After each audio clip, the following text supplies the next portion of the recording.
सभी बच्चे ध्यान दें। आज हम पढ़ेंगे वैद्युत द्विध्रुव। ये इलेक्ट्रोस्टैटिक्स के अंतर्गत आता है। ये क्या होता है, ये कैसे काम करता है, इसके बारे में आज जानकारी प्राप्त करेंगे। सभी बच्चे ध्यान दें। यहाँ पर एक ये प्लस क्यू आवेश रखा हुआ है, ये माइनस क्यू आवेश रखा हुआ है, नॉट प्लस, और ये प्लस क्यू आवेश रखा हुआ है। इन दोनों के बीच की दूरी 2L है। ये दोनों आवेश पॉइंट आवेश हैं और 2L बहुत ही शॉर्ट डिस्टेंस है।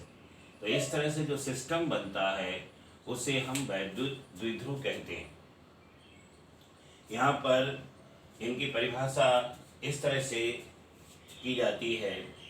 वैद्युत द्विध्रुव, पहले हिंदी में देख लें। वैद्युत द्विध्रुव वह निकाय है जिसमें दो परिमाण में समान तथा प्रकृति में विपरीत आवेश अल्प दूरी पर स्थित होते हैं। ये वैद्युत द्विध्रुव की परिभाषा है। इसी को अंग्रेजी में हम लिख सकते हैं इलेक्ट्रिक डाइपोल, यानी इसको अंग्रेजी में इलेक्ट्रिक डाइपोल कहते हैं। An electric dipole is a system in which two charges of same magnitude and of opposite nature are kept at a short distance apart। यानी अल्प दूरी पर दो परिमाण में समान आवेश और प्रकृति में विपरीत रख दिए जाएं तो जो सिस्टम बनता है वो वैद्युत द्विध्रुव कहलाता है। ये दोनों परिभाषाएं ऊपर लिखी हुई हैं। वैद्युत द्विध्रुव वह निकाय है जिसमें दो बराबर परिमाण तथा विपरीत प्रकृति वाले आवेश अल्प दूरी पर स्थित होते हैं, और अंग्रेजी में इसको लिखा गया है an electric dipole is system form by two equal and opposite point charges placed at A short distance apart. इसके एग्जाम्पल हैं HCl, HBr, H2O एक्सेट्रा। ध्यान दें, ये जितने भी आप मॉलिक्यूल देख रहे हैं ये सभी इलेक्ट्रिक डाइपोल है। एटम भी होता है, एटम में भी प्रोटॉन होते हैं और इलेक्ट्रॉन होते हैं, लेकिन वो इस तरह से व्यवस्थित होते हैं कि वहाँ पर जो है वो एक दूसरे को पूर्णतया उदासीन कर देते हैं। उसमें किसी तरह का कोई सिस्टम नहीं बनता है। वो एक ही पॉइंट पर जो सेंटर्ड होते हैं, इसलिए जो एटम है वो इलेक्ट्रिक डाइपोल नहीं हो सकता है। और मॉलिक्यूल में इस तरह की व्यवस्था होती है कि उसमें पॉजिटिव चार्ज एक साइड में हो जाता है और नेगेटिव चार्ज एक साइड में हो जाता है। जैसे HCl में जो इसका H सिरा है वो पॉजिटिव होगा और Cl सिरा है वो नेगेटिव हो जाएगा। इस तरह से HCl एक इलेक्ट्रिक डाइपोल की तरह काम करता है। अब इसके बाद देखिए इलेक्ट्रिक डाइपोल मोमेंट क्या होता है। तो यहाँ पर हम लिखेंगे माना या यदि किसी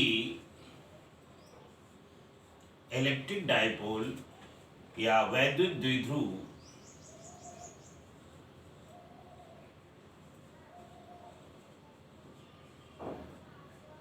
के सिरों के आवेश क्रमशः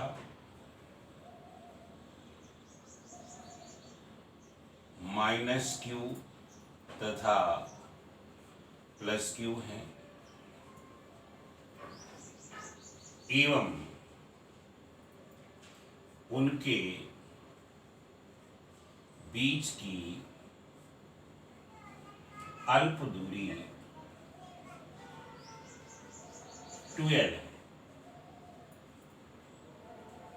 तो इलेक्ट्रिक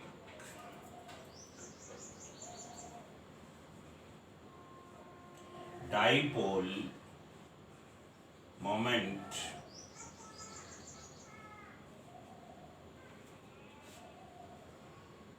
को हम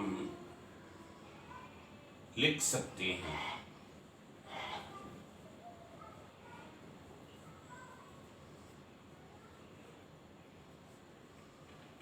P is equal to 2, P is equal to one of the charge into distance between them।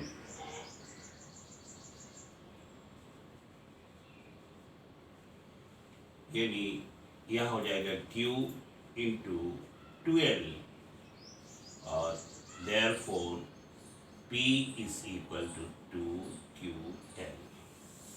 ये डाइपोल मोमेंट कहलाता है। डाइपोल मोमेंट एक वेक्टर क्वांटिटी है। डाइपोल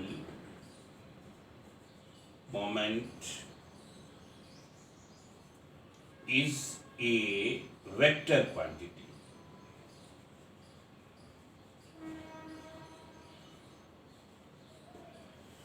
मतलब एक सदिश राशि है और इसकी डायरेक्शन -q से +q की ओर होती है।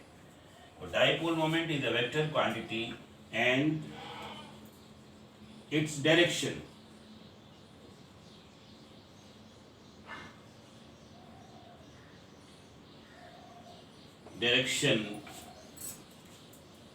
is from -q to +q charge.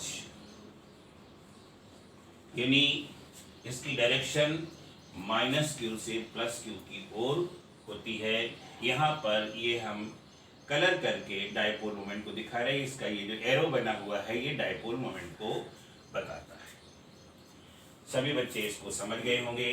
अच्छा, इसके बाद आता है कि इसका यूनिट क्या होता है। तो आप इसको देख करके लिख सकते हैं। यहाँ पर लिख सकते हैं unit of dipole moment is equal to, इसको देखिए तो ये हो जाएगा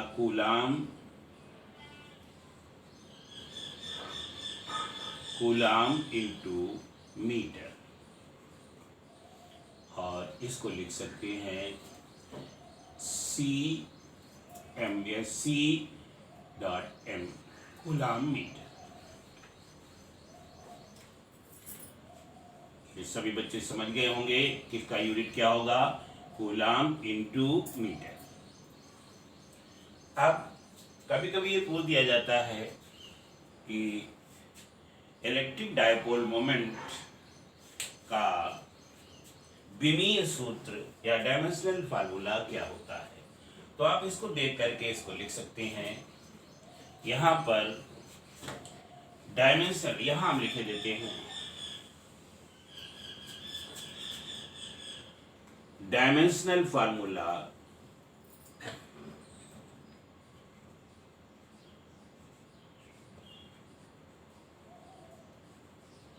of dipole moment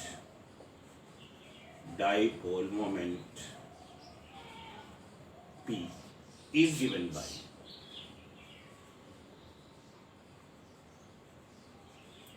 अब यहाँ पर हम डायरेक्ट नहीं लिखेंगे, इसको देख करके लिखेंगे। तो डायमेंशनल फार्मूला हम लिख सकते हैं। सबसे पहले इसका यूनिट लिखेंगे। यूनिट होता है कूलम इंटू मीटर, और कूलम इसका अगर हम डायमेंशन लिखेंगे तो कूलम होता है E इंटू टी। चार्ज होता है एम्पियर इंटू टाइम इंटू, इसके लिए लिख सकते हैं L मीटर के लिए। और जब इसको व्यवस्थित करके रखेंगे तो ये हो जाएगा MLT। हम इस तरह से व्यवस्थित लिखते हैं MLT E, इस तरह से ये ऑर्डर है। तो M यहाँ पर M नहीं है तो M के लिख सकते M रेसिस 0, L टी ई, ये इसका डायमेंशनल फार्मूला हो। कभी कभी एम नॉट को या एम जो जीरो है उसको ड्रॉप कर देते हैं और केवल एल टी ए लिखते हैं। सभी बच्चे समझ गए होंगे कि डायपोल मोमेंट का डायमेंशनल फार्मूला क्या होगा। तो इस तरह से इसमें सबसे पहले याद करेंगे कि इलेक्ट्रिक डायपोल क्या होता है। इसको तो समझ गए होंगे सभी बच्चे, बिल्कुल सरल है। दो कोई भी पॉइंट आवेश हो जो स्थिर हों और बहुत छोटे हों और अल्प दूरी पर स्थित हों, यानी ये ट्वेल जो है वो अल्प दूरी है। अगर इनको इस तरह स्थिर कर दिया जाए तो ये जो सिस्टम बनता है वो इलेक्ट्रिक डायपोल कहलाता है। कुछ बच्चे सोच रहे हैं यार ट्वेल क्यों लिखा गया है। देखिए यहाँ पर हम एल भी लिख सकते थे, लेकिन एल लिखने से आगे की गणनाएं थोड़ा सा कठिन हो जाती हैं, इसलिए यहाँ पर हम 2L लिख देते हैं तो आगे की गणनाएं इजी हो जाती हैं। इसका कारण है लंबाई को 2L लिखा गया है। अब सभी बच्चे इसकी परिभाषा याद कर लेंगे, इसके एग्जाम्पल याद कर लेंगे और इसका डायपोल मोमेंट याद कर लेंगे। ये एक वेक्टर क्वांटिटी है, सभी बच्चे ध्यान रखेंगे। जब कभी इसका उपयोग होगा तो ये वेक्टर की तरह उपयोग होगा। इसी के साथ हम इसको समाप्त करते हैं। सभी बच्चे लिख करके और समझ कर याद कर